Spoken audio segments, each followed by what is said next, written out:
भगवान इसीलिए इस धरा पर उपस्थित हुए हैं कि समाज को नशा मुक्त किया जाए, समाज को मांसाहार से मुक्त किया जाए, समाज को चरित्रवान चेतनावान बनाते हुए माँ की वह साधना बताई जाए जिस साधना से कर कर के आज समाज के लाखों लोगों में परिवर्तन आया है। हम सभी लोग यदि चाहते हैं कि हमारा जो जीवन हमको मिला है, यदि वह जीवन हमारा सफल हो सके, उज्जवल हो सके, तो हमें माँ की साधना करनी ही होगी। और माँ की साधना तो क्या, आप किसी की भी साधना करते हैं, यदि आपका जीवन नशा मुक्त मांसाहार से मुक्त नहीं है तो आप किसी का भी आशीर्वाद प्राप्त नहीं कर पाते। आप जो अच्छे कर्म करते हैं उसका सही लाभ ले नहीं पाते।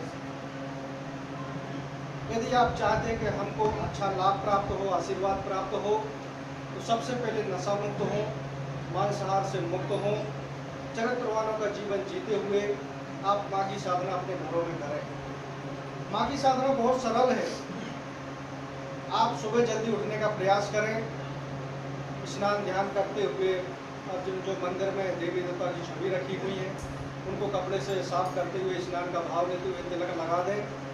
अपने परिवार को सभी को तिलक लगा लें, बच्चों को तिलक लगाएं और एक साथ बैठ करके सुबह शाम माँ की यह साधना करनी है। आपके पास जितना समय है आप अपनी साधना माँ की साधना करेंगे तो निश्चित ही आपके घर में खुशियाँ आने लगेंगी। आपके घर में जो कष्ट है, दुखदारिता है, धीरे धीरे समाप्त होने लगेगी। जिनका नशा नहीं छूटता हुआ शक्ति जल का पान करें, माँ का ध्वज अपने घर पर लगाएं, मेन गेट पर, और कुमकुम तिलक हर समय हर रोज लगाना चाहिए। और यदि आप नशा मुक्त हैं तो आप यह रक्षा कवच डाल सकते हैं।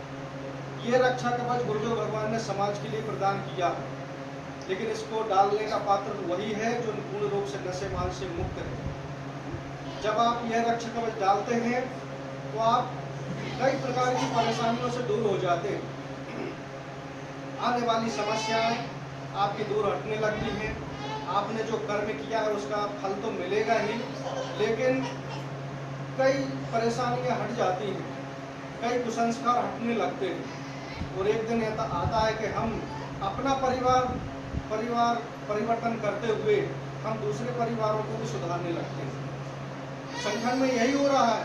आज जो लोग नशे से ग्रसित थे, बर्बाद हो चुके थे, धीरे धीरे उनका नशा छूटा, फिर दूसरे का नशा छुटवाने में लगे। ये माँ की कृपा है।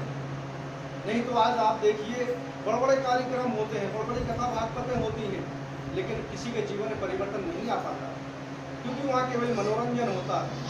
वह कार्यक्रम पैसों में किया जाता है, यह कार्यक्रम निःशुल्क होता है, इसलिए माँ की कृपा प्राप्त होती है। यदि आप सच्चे मन से माँ की साधना अपने घर में करवाते हैं तो निश्चित ही आपके घर में खुशियाँ आने लगेंगी, दुख तकलीफ दूर हटने लगेंगी। और हमें एक ऐसा रास्ता मिलता है जिसमें चल करके हम अपने जीवन को सुधार सकते हैं तो दूसरों के जीवन को भी सुधार सकते हैं। मतलब माँ की कृपा से हमें ऐसा मार्ग मिला है कि ऐसी पात्रता बढ़ जाती है कि हम अपना भला तो करते ही हैं, लेकिन आसपास के लोगों को भी भला कर सकते हैं। ऐसे मार्ग पर चलने का प्रयास करें। यह जीवन बड़े मुश्किल से प्राप्त होता है। आप सभी लोग जानते हैं कि 84 लाख योनियों के बाद मानव का शरीर प्राप्त होता है। हम कुछ ना कुछ ऐसे कर्म करके जाएं कि हमें दोबारा मानव का जन्म प्राप्त हो और हमें माँ की कृपा प्राप्त मिलती रहे। क्योंकि एक ऋषि का यहाँ पर अवतरित हुआ है। इस धरा पर एक ऋषि आए हैं जो हम सबको वह चेतना जन जन को बांट रहे हैं। यदि आप उस चेतना से वंचित रह गए तो आपका जीवन किस काम का। जब आपको पता लगेगा ऐसे चेतनावान गुरु इस जगह पर उपस्थित थे तो हम वहाँ जा नहीं पाए, हम उनसे जुड़ नहीं पाए, हम उनकी शिक्षा ले नहीं पाए, तो आप अपने आप को कभी माफ नहीं कर पाओगे।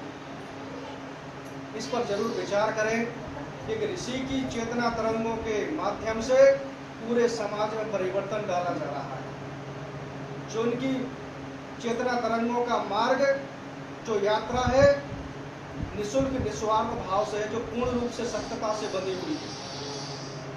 आप इस पर विचार करें और इस मार्ग पर चलने का प्रयास करें। आपका जीवन सुखमय होगा। इसी के साथ जय माता दी।